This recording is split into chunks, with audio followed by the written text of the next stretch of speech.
நடிகர் அபிநய் உடல்நலக் குறைவால இன்னைக்கு அதிகாலை 4 மணி அளவில் உயிரிழந்திருக்காரு. இந்த செய்தி பலரையுமே அதிர்ச்சிக்குள்ளாக்கியிருக்கு.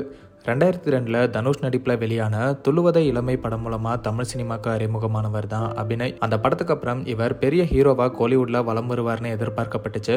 ஆனா அவர் நடிச்ச படங்கள் தோல்வியடையவே அவர் சைட் கேரக்டர்ல நடிக்க தொடங்கினாரு. டப்பிங்கும் சில படங்களுக்கு பண்ணியிருக்காரு.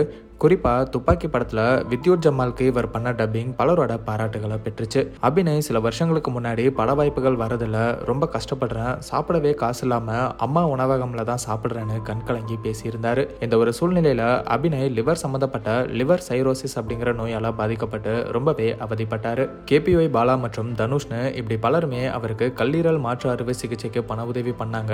ஆனா அபிநய் கேபிஒய் பாலா கிட்ட பேசும்போது நான் இறந்து போயிருவேன் பாலான்னு கண்கலங்கி பேசியிருந்தாரு. அதுக்கப்புறம் கேம் ஆஃப் லோன்ஸ் அப்படிங்கிற அவர் நடிச்ச படத்தோட பிரஸ் மீட்ல வந்து பேசியிருந்தாரு. அதை பார்த்த பலருக்கும் அபிநய் மறுபடியும் தேறி வந்துருவார் அப்படிங்கிற நம்பிக்கை அளிச்சது. ஆனா இந்த லிவர் சைரோசிஸ் அப்படிங்கிற நோயால வெறும் 44 வயசாகக்கூடிய அபிநய் உயிரிழந்தது பலரையுமே சோகத்தில் ஆழ்த்தி இருக்கு. திரைத்துறையினர் மற்றும் மக்கள்னு பலருமே இப்ப அவருக்கு இரங்கலை தெரிவிச்சுட்டு வராங்க.